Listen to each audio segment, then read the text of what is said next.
Are you serious? Great coffee this morning. The sun is boiling. That's right. We have reports from spaceweather.com. The sun is boiling. The disk of the sun may look serene as it appears high in the noontime sky, but don't be fooled, folks. Our star is in a constant state of wreathing motion. To illustrate this truth, back on April the 29th, amateur astronomer Pasquale Pacarero of France video recorded a patch of the solar terrain around the quiet sunspot AR2653. It is unbelievable what he captured. He used a 10-inch Skywatcher telescope capped with an astral-solar Bader filter to capture 15 minutes of animation that was appearing on the sun. What he discovered, his high-resolution images showed that astronomers have been concerned of. The sun is so hot, it literally boils. Now, bumps on the boiling surface of the sun are called granulars, and you can find these granulars in your kitchen in a pot of hot boiling water on a stove. Here's the difference. While the granulars on your stove are only a few centimeters across, these granulars on the sun are as wide as Texas. What? The sun is boiling. Now, one thing about this, what we're discovering is that the sun has becoming extremely volatile, extremely explosive, releasing plasma gases and eruptions and coronal mass ejections and solar flares of a biblical proportion. And the Bible said there shall be signs in the sun and in the moon and in the stars, and distress of nations with perplexity, the sea and the waves roaring. Men's hearts would fail them for fear, for looking after those things coming upon the earth. For the powers of heaven shall be shaken.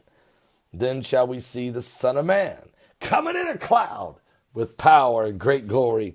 And when these things begin to come to pass, he said, look up, lift up your head, for your redemption is drawing nigh. But the apocalyptic events leading up to the coming of the Lord are going to get extremely concerning. Now, as you know, August 21st, there's going to be a total solar eclipse of the sun. And for the first time in the history of this republic, since 1776, this total darkness, this 70-mile wide band of a total eclipse of the sun will go from Oregon to South Carolina. This is going to be an incredible event happening on the 21st of August. I'll be watching it. It will also be my wife and I, Heidi, it'll be our 35th wedding anniversary, and we will be sharing it with you if you come to the Hear the Watchman conference in Boise, Idaho. In that conference, it will be powerful. They got great speakers coming from all over. Anthony Patch will be there. Russ Dizdar, L.A. Marzulli. Are you serious? And a whole lot more. And on the day of the eclipse, we're actually going to take a bus to the Continental Divide there in Idaho, and we're going to stand there high in a perfectly clear afternoon with special goggles everyone can have if you come to the conference, and we will watch this incredible event in the heavens. And you say, well, Pastor, that's really cool, but what's it going to do with Bible prophecy? Everything.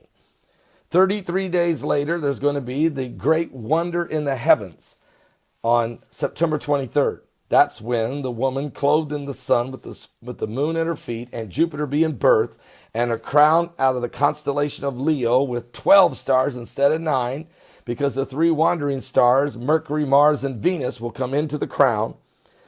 And then they will be in a perfect alignment. Mercury, Mars, Venus in the crown. The sun will be in her clothing. Jupiter will be in birth. And the moon's at her feet in a complete, perfect alignment.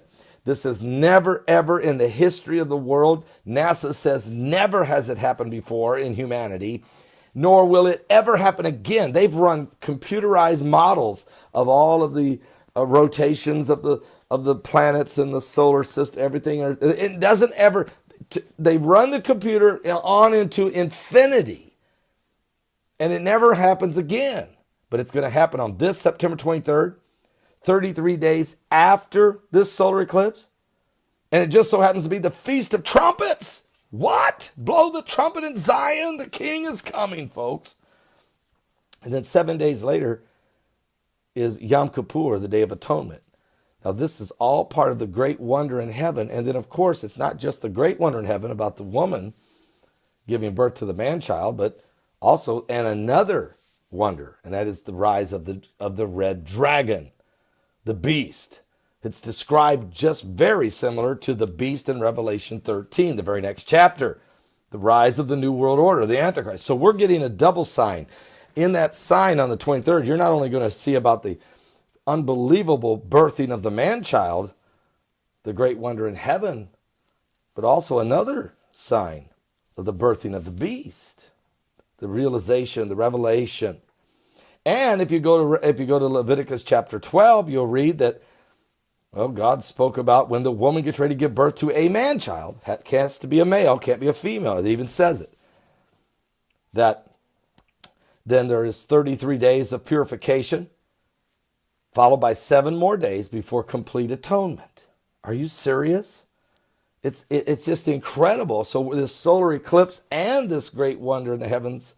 So August 21st and September 23rd are tied together. These are the signs in the heavens of the apocalyptic end time conclusion. We are at the coming apocalypse, the coming revelation, the coming unveiling, the coming revealing of the coming of Jesus Christ. Are you saved? Yeah, the sun is boiling all right. Someday the earth will too. Are you saved? Give your life to Jesus Christ. Oh, we're running out of time. Oh, we're definitely running out of time.